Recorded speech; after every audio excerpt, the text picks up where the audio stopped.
बोले सुधर्म स्वामी की जय। सुधर्म स्वामी तीर्थंकर महावीर के चौथे गणधर थे। सुधर्म स्वामी का जन्म बिहार प्रांत के कोल्लक नामक ग्राम में ईस्वी पूर्व 603 में हुआ था। इनकी माता रुक्मी देवी एवं पिता राजा सुपृष्ठ थे। राजा सुपृष्ठ भी मुनि बनकर तीर्थंकर महावीर के गणधर बने थे। सुधर्म स्वामी के दो नाम हैं, सुधर्म स्वामी और लोहाचार्य। सुधर्म स्वामी 30 वर्ष तक गणधर के पद पर ही आसीन रहे। सुधर्म स्वामी को ईस्वी पूर्व 515 में जिस दिन गौतम स्वामी को मोक्ष प्राप्त हुआ था उसी दिन केवल ज्ञान हुआ था। सुधर्म स्वामी ने केवल ज्ञानोपरांत 12 वर्षों तक धर्मोपदेश दिया और सुधर्म स्वामी को मोक्ष की प्राप्ति 100 वर्ष की उम्र में ईस्वी पूर्व 503 में हुआ था और सुधर्म स्वामी मोक्ष प्राप्ति राजगृह के विपुलाचल पर्वत से हुआ था। सुधर्म स्वामी मोक्ष जाने के उपरांत जम्बू स्वामी जी को केवल ज्ञान हुआ था। बोलिए सुधर्म स्वामी जी महाराज की जय। बोले जम्बू स्वामी जी महाराज की जय। जम्बू स्वामी अंतिम अनुबद्ध केवली थे। एक के बाद एक काल के अंतराल के बिना अनुबद्धता रूप से होने वाले केवल ज्ञानी को अनुबद्ध केवली कहते हैं। अनुबद्ध केवली 3 हैं, गौतम स्वामी, सुधर्म स्वामी और जम्बू स्वामी।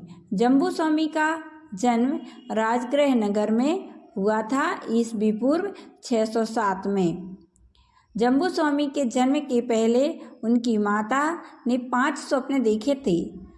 पहले स्वप्न में हाथी, दूसरे स्वप्न में सरोवर, तीसरे स्वप्न में धान्य का खेत, चौथे स्वप्न में अग्नि रहित धूम रहित अग्नि, 5वें स्वप्न में देवों के द्वारा लाए गए जामुन के फल। जम्बू स्वामी की माता का नाम जिनदासी और पिता का नाम अरहद दास था। सुधर्म स्वामी के धर्मोपदेश ही जम्बू स्वामी के वैराग्य का कारण था। जम्बू स्वामी की 4 शादियां हुई थीं, परंतु शादी के दूसरे दिन ही उन्होंने घर छोड़कर जैनेश्वरी दीक्षा धारण कर ली थी। पूर्ण कहानी जम्बू स्वामी चरित्र से अपन जान सकते हैं। जम्बू स्वामी ने 25 वर्ष की उम्र में ईस्वी पूर्व 592 में दीक्षा धारण की थी। जम्बू स्वामी ने सुधर्म स्वामी से जैनेश्वरी दीक्षा स्वीकार की थी। जम्बू स्वामी जी के साथ राजगृह के विद्युत नामक चोर ने दीक्षा ग्रहण की थी।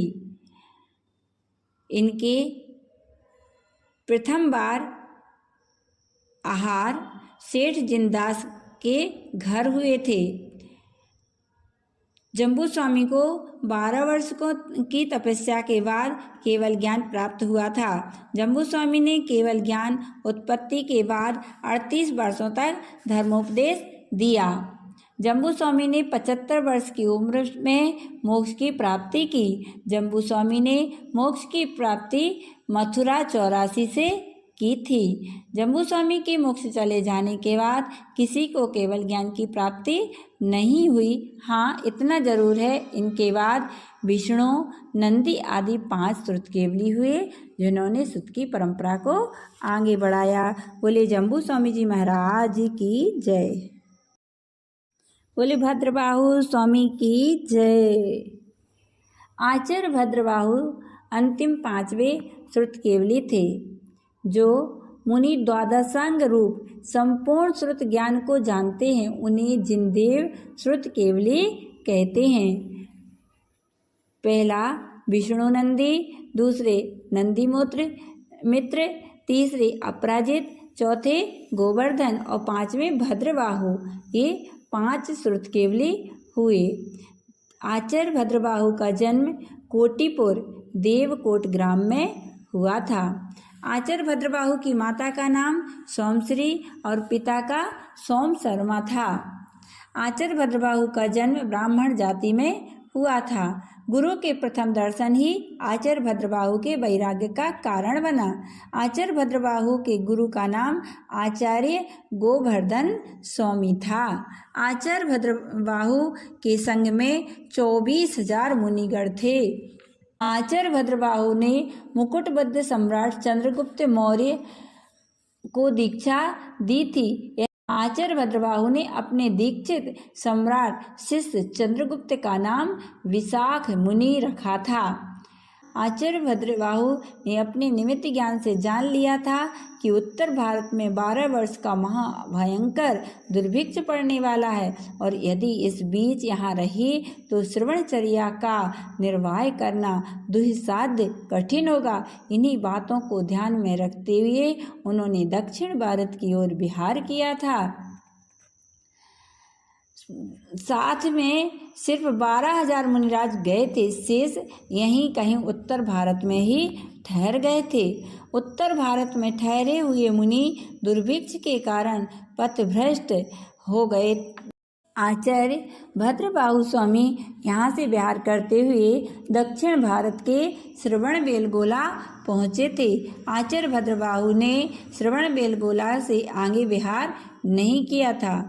आचार्य भद्रबाहु ने निमित्त ज्ञान से अपनी अल्पायु शेष जानकर वहाँ से विहार नहीं किया था। शेष संख गुरु आज्ञा से मुनि चंद्रगुप्त को गुरु चरणों में छोड़कर आगे की ओर विहार कर गया था। समाधि मरण ईस्वी पूर्व 365 को श्रवणबेलगोला के चंद्रगिरी पर्वत पर हुआ था। समाधि मरण की पूर्व क्रिया मुनि चंद्रगुप्त ने कराई थी। समाधि के पश्चात श्रवण परंपरा को आगे बढ़ाने वाले अंग पूर्व के धारी विशाखाचार्य, आचार्य अरहतबली, आचार्य धरसेन, आचार्य पुष्पदंत व भूतपली आदि महानतम आचार्य हुए। बोले भद्रबाहु स्वामी की जय।